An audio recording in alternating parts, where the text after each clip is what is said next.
With Poshmark, though, the titles it's either two things. Either the title doesn't matter, or people think it doesn't matter because they're always putting like flowers in it, or they just say like 3 words, and yes. I just don't get, like, does the title not matter in Poshmark? I totally think it does, because if your title isn't up to par, then you're going to have to do a lot of sharing and just have to hope that you get lucky, you know, that somebody will get it, because the only ones I see that have like short, simple titles are the ones that don't sell and are like inactive listings. Oh, just sold a VHS. Oh, nice. So basically what you're telling me is, okay, give me an example, please, of what you be able to talk here, of what you consider to be a good title for Poshmark. Please. Well, one time I sold these really valuable boots. Okay. And it was like, I was shocked because it wasn't sold to somebody on Poshmark. It was sold to somebody who was like a guest on Poshmark. Oh, I'm like guessing via they came Pinterest or something like that. Yeah, through Pinterest or Google Images or something Okay. like that, which was really awesome. So I listed every single detail about that boot, which in the title. In the title and the description. Okay. So thankfully, I had the original site in the listing, and they gave me every single detail. So let me find this. You had the original. Basically, you copy and pasted the original description. Is that what you're saying? Yeah. Okay. So my title was Double H Aberdeen Western Packer Boots. Okay. Which is the full name for these boots.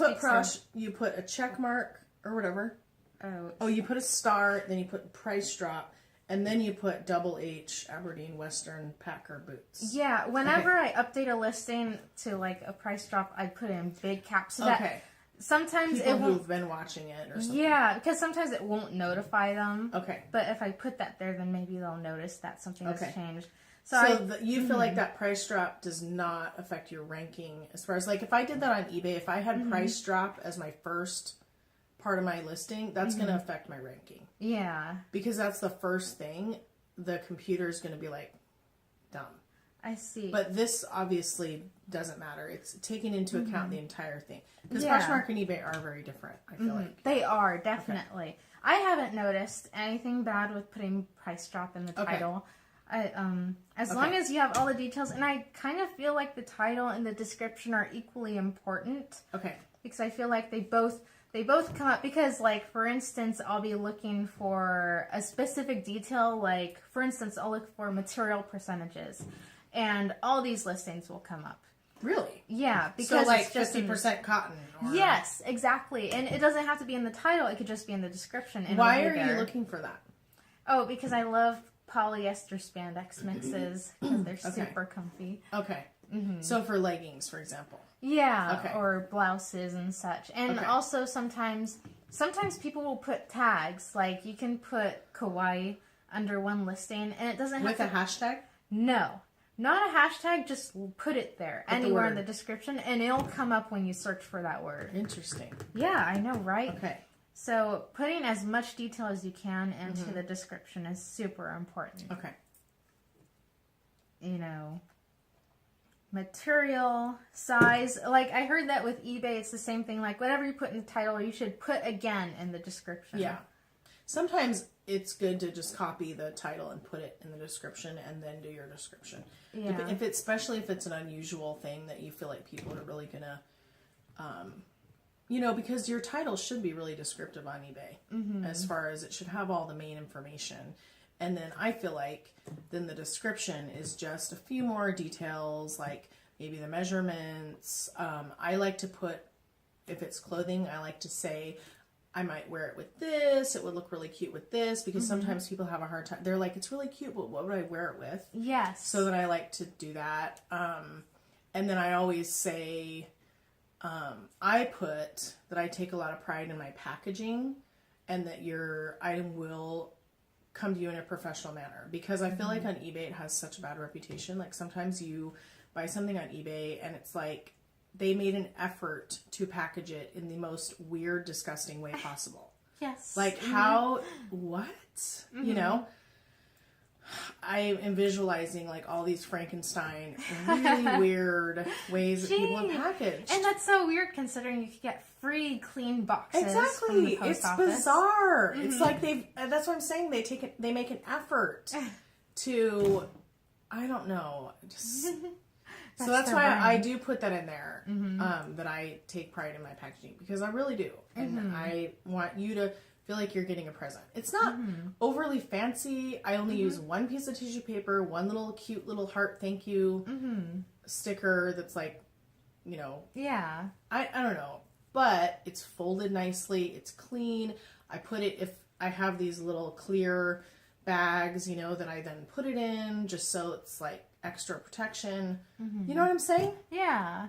I don't know. I think that's a good idea to put it in your description. I put that because in my I've noticed description, that with Poshers, some of them put their rules in their description, like for each So listing. negative, right? Do you feel like that? It can be. I mean, what rules do you have that no one else has? Mostly trades. Mostly people say no trades and no lowballing. I'm gonna sneeze. Okay, that was bad. Allergy sneeze. That's why you needed a warning. But I was saying, I mean, it could also be like positive things, like I do this and that, and some people say that they do returns, but obviously it can't be through Poshmark. You would have to do that privately on the side. Okay. Some people do that, but it's rare. Do you think that appeals to people? Like, oh, they would do returns, I'll buy from them? Like, why? I don't know. I don't know. I think you kind of get onto Poshmark kind of expecting that because you learn that as one of the first things, I think. At least I learned that early on. You mean that there aren't returns? Yeah. But I think it's good to put everything you want everyone to know in your descriptions because there's no space to put it in your about, you know? Right. Well, and people don't always look in the about, I feel like. Do you? No, hardly ever. I mean, you have to pretty much search for it. And even for me, I'm like, okay, in the about, there's a lot of information there that I'm like, I don't know if I'm seeing everything because I'm seeing all the options and I'm not seeing what someone else would see, but I don't know. I feel like it just looks a little complicated. But I don't know. I feel like saying no trades, no lowball offers. I feel like, can we just focus on the positive here? Like, yes, does. It does sound kind of harsh, I'll admit. You know, when I go to a post and then I see like 5 listed things with red X's. Yeah. Don't buy from me. I don't want your crap. Like, yeah. Oh my gosh, especially when they say no offers, that's really discouraging. Like, what does that even mean? Okay. At first, I did not factor offers into my price. Now, I purposely, on something, like if it's a $4 scarf, obviously, I'm not going to accept offers. Like, that is ridiculous. That's meant for bundling, basically, okay? Or you could buy it, if you know. But I have had people buy a $4 scarf, and then, you know, obviously they pay basically $10.50, right? But I throw some of those in there for bundling. That I'm not going to accept offers on things that are that price. No. But some things, I factor in about a 10% offer price because when you want to share it with your likers, you have to put that, right? You have to drop 10%, I think it is. Yes. Minimum. So, and then also I feel like people like to get a good deal. And even if I'm happy with the price that they've paid and I feel like it's a fair price, they feel like it's a fair price, they feel like they got a good deal. It's all about the story to me. I want them to be able to go and I want them to be able to say, she had that thing for, you know, this amount of money. I can't believe she thought she was going to get that for that. It is beautiful. I mean, look at it. It's gorgeous. But I talked her down. Oh, man, you couldn't believe it. You know, people like to tell a story about their stuff, I think. Yes, it's so that's true. the fun of buying. And yes, exactly. And it's so exciting when you can feel like you got a good deal. Totally. Like I found, okay, this is just me. I'm such a cheapskate. But once I start making more, then hopefully I'll be willing to spend more. But I love buying things that are no more than $10 on Poshmark. Okay. Because then I automatically think this is a $16 item. Okay. So I always like to offer for $10 if it's like $12 or $13, you know. And it just gets me excited when they accept that, you know? Yeah. So, I don't know. That's just me. thing. And I feel like maybe other people appeal to that too. Yeah. 10 is just an appealing number, but that's kind of off topic, I guess. Yeah. I feel like I feel like maybe people feel like 14 is a good number too for some things, because then it's like 20. Yeah. It's nice to get a nice even number, kind of like that. Mm-hmm. So anyway, I don't know. I just don't get the whole, but I guess if your store is big enough, and you must have people that just love you if you're going to say, I don't accept offers. I don't know. That's just, to me, I don't know. I just feel like let's focus on the positive. Yeah, personally, I don't like buying anything that, I'll wait for that. I always think it's the doorbell. Oh yeah, it does sound like a doorbell. But oh, your nails are cute. Oh, thank you. I love watermelon pink. Yeah, so cute. I did them in a rush. Okay, now that is stopped, what was I even talking about? Yeah.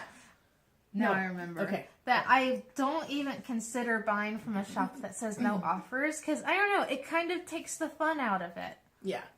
Just like you were saying. I just feel like even if I don't want to make an offer, because you might not always want to make an offer, right? You might feel like it's a fair price and you're okay, but I don't know. It's something about the attitude. It just seems like it's a difficult person, and maybe I'm just prejudging, but I feel like it just seems like it's someone who doesn't like to play. Yes. And I like to play.